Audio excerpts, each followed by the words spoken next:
Olá, meus amigos, minhas amigas do Shop TV. Estamos iniciando mais um episódio no programa Na Lei. Estou hoje aqui com o nosso amigo advogado, Dr. Matheus Rodrigueiro, parceiro nosso aqui no escritório. E hoje vamos falar de um tema, né, Matheus? Sobre doação.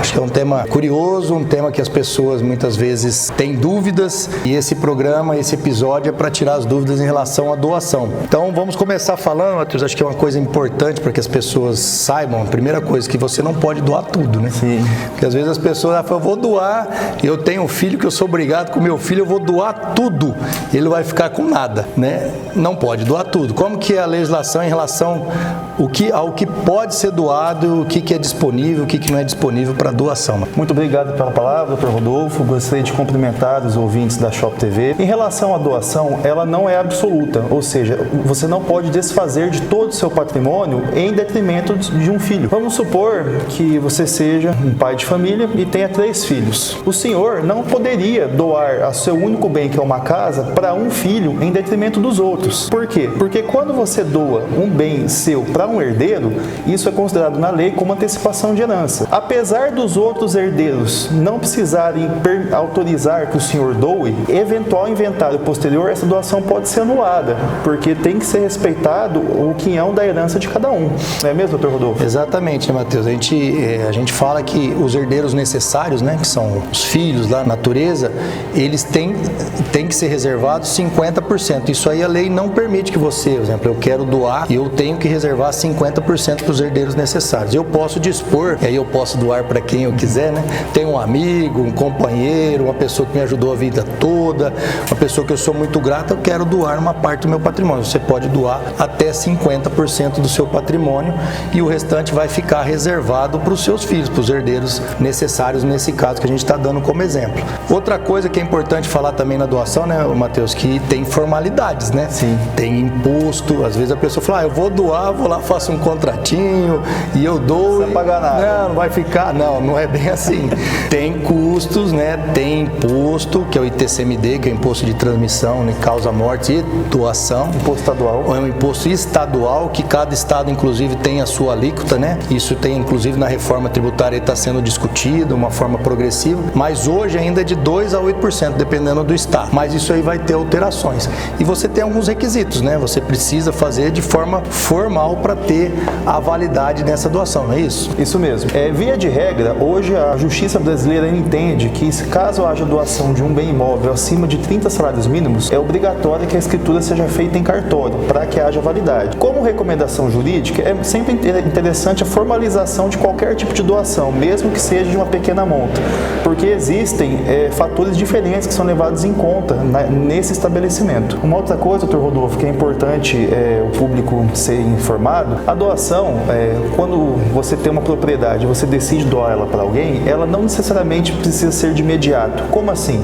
Existem algumas doações que hoje na justiça são consideradas, a exemplo, doação a termo ou uma doação condicional. E uma doação a termo, que é uma doação que ocorre quando uma determinada condição certa vai ocorrer. E o que seria nessa vida mais certo do que a morte? Vamos dar um exemplo prático. Vamos supor que o Dr. Rodolfo seja meu filho, que eu seja o pai dele, e eu queira doar uma casa para o Dr. Rodolfo. Só que nessa doação, eu coloco como um termo que ela só vai se concretizar quando eu falecer. Ou seja, eu estou condicionando a doação a uma coisa certa. Agora, eu também posso condicionar essa doação a coisa incerta. Vamos supor que o Rodolfo seja também, de novo, meu filho, e que o Rodolfo queira se casar. Eu posso fazer uma doação de uma propriedade para o Dr. Rodolfo e condicionar que essa doação realmente seja efetivada se ele se casar. E além dessa forma da entrega dessa propriedade, nós conseguimos colocar certas limitações também, não é, Dr. Rodolfo? Tem algumas cláusulas, né, que eu acho que é importante também as pessoas fazer, que é o tal do enrola-língua, né? Já estávamos aqui antes, né, Matheus? No enrola-língua. É inalienabilidade, empenhabilidade e incomunicabilidade. A gente poderia ser, para as pessoas que estão nos ouvindo, entender o que são essas cláusulas, né? A empenhabilidade, ou seja, você não pode, quem está recebendo a doação, então eu vou fazer a doação, agora eu sou o pai do Matheus. Agora inverteu. Eu estou doando algo para o Matheus. Eu posso, por pôr essas cláusulas para que evite que esse patrimônio realmente seja dilapidado. Meu filho é um filho pródigo, gasta muito. Então vou pôr alguma cláusula, ele não pode vender, né? Ele não pode comunicar esse bem com a esposa, né? Porque incomunicabilidade. A pessoa, mesmo se ele for casado, né, Mateus? Ele for casado com regime de comunhão universal de bens, esse patrimônio vai ficar só para o meu filho. Então, ou seja, eu estou querendo doar para o meu filho vai casar. Aí eu falo, não, mas eu não tenho muita confiança na esposa do meu filho. Então eu coloco essa cláusula para quê? Para que esse bem vai ficar só para ele. Mesmo se ele casar com comunhão universal de bens, que ou seja, todo o patrimônio de antes, depois, de doação, de herança, não se comunica com essa esposa. Então, às vezes, você tem algumas situações que você pode fazer cláusulas que protejam o patrimônio. Também a cláusula aí de impenhorabilidade, ou seja, se o meu filho também é gastão, meu filho se eu doar alguma coisa para ele, certamente ele vai vender, certamente ele vai fazer alguma coisa com esse bem, ou seja, eu posso pôr essa cláusula que ele não pode vender.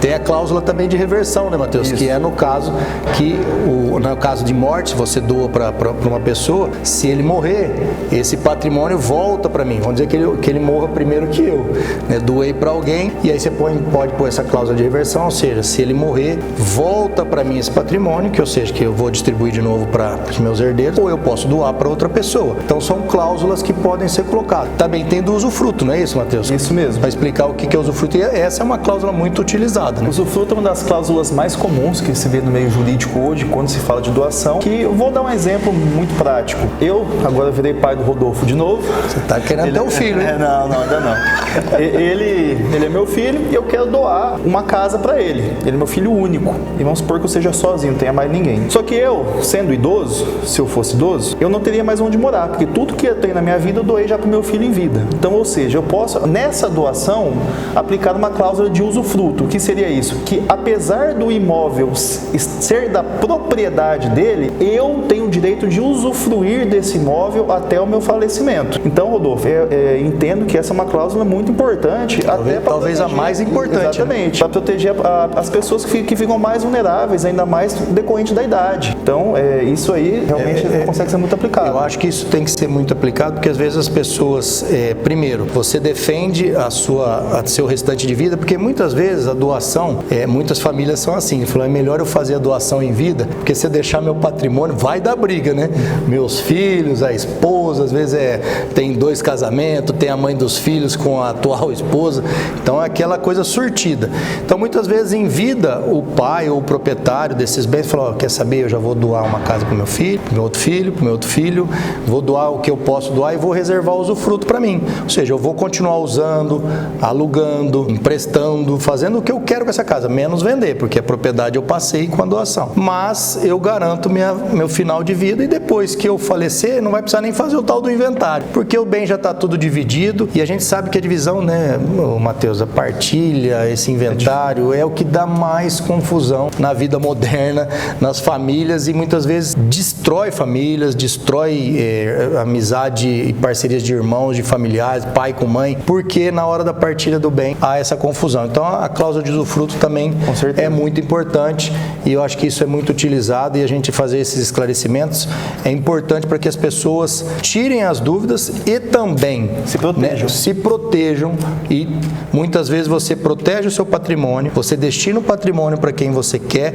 e você evita, isso é uma coisa que eu quero fazer, que a gente nunca sabe a hora da morte, né? Mas fazer a doação em vida para todo mundo, para quê? Para evitar realmente confusão depois que a gente não tiver mais aqui na Terra para poder contornar essas confusões. Então, Mateus, isso aí é um programa que a gente fez, estamos aqui acabando mais um episódio do Programa na Lei, falando sobre a doação, depois nós vamos vir falando num outro programa como anular uma doação ou desfazer uma doação, que isso acontece muito, que às vezes você doa para alguém e essa pessoa que você doa, você descobre que não merecia ou não era aquilo que você imaginava. Aí eu quero reverter, mas isso é uma matéria para um novo programa que nós vamos fazer. Que é possível. É um spoiler do próximo, que há a possibilidade de reverter essa doação. A gente vai falar no próximo programa. Então, agradecer mais uma oportunidade no episódio aqui no Programa na Lei, falando sobre doação. O Mateus está comigo aqui. Daqui a pouco nós vamos falar num breve programa também sobre como reverter doação.